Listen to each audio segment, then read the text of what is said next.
Aujourd'hui, les données personnelles sont utilisées, stockées, récupérées et comme beaucoup de monde, on s'est fait infester il y a quelques mois notre mail pro par des démarcheurs qui se disent tiens, un mail pro, je le prends, je le mets dans la base de données, je vais faire des mailings tous les jours ou toutes les semaines. On a voulu faire déjà une étude de cas et après rappeler un peu le cadre légal. J'ai demandé à un de mes collaborateurs de rappeler le cadre légal à toutes les personnes qui nous infestaient donc par email et de dire d'abord merci de ne pas faire ce genre d'action, mais surtout de nous faire disparaître de votre base de données parce que le cadre légal fait que le droit à l'oubli, on peut le solliciter et on peut le demander et que la personne en face puisse en faire la preuve. Les gens font tout et n'importe quoi. À un moment donné, moi j'en ai eu ras-le-bol, on a créé un nouveau mail. On a fait un nouveau mail, carrément. Voilà. Mais il est de nouveau infesté. Évidemment. La durée de vie d'un mail, c'est quelques mois, visiblement. Aïe, aïe, aïe. Générique.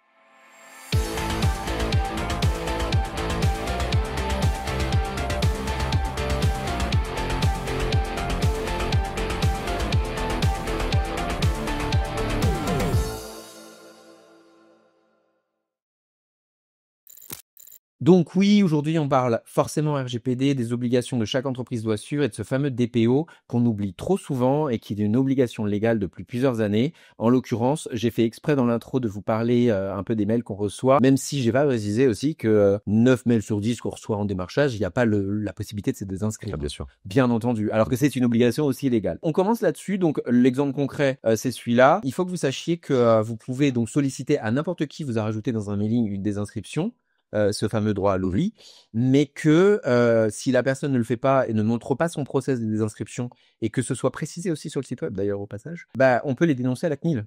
C'est censé être même précisé dans le mail, en bas du mail, c'est pas juste un bouton. Ah oui. C'est censé expliquer dans le mail. Alors il y a plusieurs choses. Il y a sur le site web les fonctionnalités du DPO et comment faire valoir son droit à l'oubli, et par ailleurs dans le mailing effectivement le bouton. Justement, donc sur toi ton rôle, puisque au sein de l'ASD, le DPO, c'est moi, c'est Mister, et que on l'a dit, il est obligatoire de désigner un DPO avec comme pour rôle d'assurer que les données soient protégées, les droits des individus également, ainsi que les salariés d'ailleurs de l'entreprise. Ça vaut aussi pour ça. Le DPO du coup c'est le délégué à la protection des données dans une entreprise. Son but principal c'est globalement quand même d'informer tous les collaborateurs avec qui il travaille de tous les process de gestion de données dans une entreprise, et c'est lui qui est garant absolument de la sécurité de toutes ces données-là. Globalement, c'est quand même beaucoup de données clients, adresse, numéro de téléphone, tout ce genre de choses. C'est censé être sécurisé, gardé dans un endroit propre entre guillemets. C'est même censé être écrit dans un registre des différents fichiers qu'on a des différentes typologies de personnes, donc les clients, les partenaires, les salariés, etc. Et bon, globalement, vraiment le DPO, son but c'est de faire respecter les règles de RGPD du coup et la CNIL en France. RGPD c'est européen, la CNIL c'est en France. Globalement, ça tourne autour de la sécurisation des données et le fait que les données personnelles ne soient pas leakées, entre guillemets, envoyées à l'étranger, envoyées à n'importe qui, etc. Bon, il y a une liste de 30 choses qu'est censé faire un DPO. La première, c'est informer et conseiller l'entreprise et ses salariés. Le deuxième, c'est surveiller le respect du RGPD, du coup, comme on disait. Le troisième, c'est assurer la conformité des traitements de données, donc dans leur conception et dans leur mise en œuvre. Le quatrième, répondre aux demandes des personnes concernées, donc c'est ce qu'on disait, rectification, opposition, etc. Il faut tenir un registre de traitement de données personnelles, réaliser des analyses d'impact pour les traitements à risque, si jamais il y a des données à risque, être le point de contact privilégié de la CNIL, ça aussi c'est important. Si jamais il y a une fuite de données ou des choses comme ça, ce sera le DPO qui sera le point de contact privilégié à contacter. Il faut documenter la conformité, superviser la gestion des violations de données, mettre à jour régulièrement la documentation RGPD, s'assurer de la sensibilisation des équipes en interne, accompagner tous les projets numériques dès leur conception pour voir quels sont les modèles de données utilisés et appliquer directement les droits RGPD dessus, conseiller sur les durées de conservation des données collectées, assurer la sécurité juridique de l'entreprise, évaluer la conformité des sous-traitants, mettre en œuvre les mécanismes d'audit interne sur les données, assurer l'indépendance de son action, proposer des actions correctrices en cas de manquement, vérifier l'obtention du consentement dans les règles, donc cookies, newsletter, etc. Maintenir une veille juridique et technologique continue sur tous ces éléments-là. Garantir que les traitements sont fondés sur une base légale. Auditer les outils numériques, donc les CRM, les logiciels, les plateformes, etc. Voir si toutes les données sont bien sécurisées, etc. Assister dans la gestion des transferts internationaux de données si jamais. Piloter les procédures en cas de contrôle de la CNIL. Tenir à jour la cartographie des flux de données. Accompagner la gouvernance de la donnée dans la stratégie de l'entreprise, mettre en place une politique de gestion des habilitations et des accès, participer au comité de pilotage des projets digitaux sensibles, assurer une transparence documentaire en cas d'audit et évaluer régulièrement l'efficacité des mesures prises. Voilà un peu quelles sont toutes les tâches du DPO.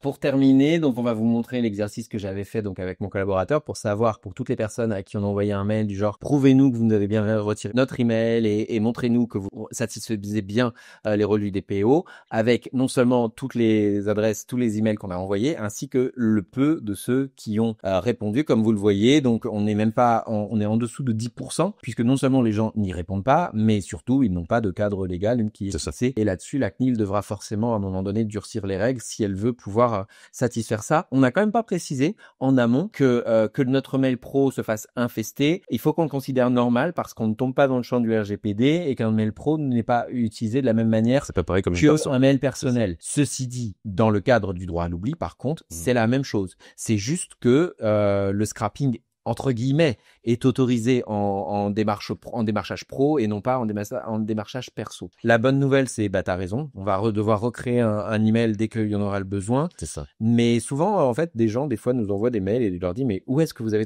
L'ancien mail existe encore, donc j'y vais de temps en temps. Et je leur dis, mais d'où vous avez trouvé l'email? Parce que il est là nulle part. Et ce qui fait, c'est qu'en gros, les gens, ils s'y partagent. Ils doivent être quelque part dans le code à un moment, ils doivent trouver un arrobase, chercher des arrobases et trouver. Il y a un Gugus qui a fait son fichier client scrappé à un moment donné. Il l'a envoyé partout. Parce que moi, j'avais fait l'exercice une fois, je m'étais inscrit à un concurrent. Et au lieu du prénom et du nom, j'avais écrit Nono, tu vois. Et je sais plus ce que j'avais mis autre. Et donc maintenant, de plein de gens, je reçois un truc, bonjour Nono. Ouais. Et donc, ça veut dire que mon inscription a été partagée sans, évidemment, qu'on m'ait demandé mon avis. Mais c'est même peut-être plus compliqué que ça. Si ça se trouve, lui, il a une faille dans ses données clients. Ça pourrait être ça. Mais... Ça peut aussi être ça. Je pense que dans ce domaine-là, tout se monnaie aussi, tu vois. C'est sûr. Ils ont des bases de données scrappées à 10 000 ou à 20 000 ou 30 000 personnes. Les gens se disent, c'est ça. Partage. Voilà. Donc voilà, une petite sensibilisation sur le DPO, les usages, les obligations. Maintenant, le démarchage téléphonique, c'est encore autre chose. On aura l'occasion d'en parler peut-être. Ouais. Mais bon, on espère que vous avez appris beaucoup de choses. On vous rappelle, je suis Cyril Thiard et il est Fauché. Et donc, on est les dirigeants de l'agence Cyril Digital et on vous invite à nous suivre sur les réseaux si vous voulez plus de conseils web marketing au quotidien et de manière régulière. N'hésitez pas à faire appel à nous. À bientôt. Salut.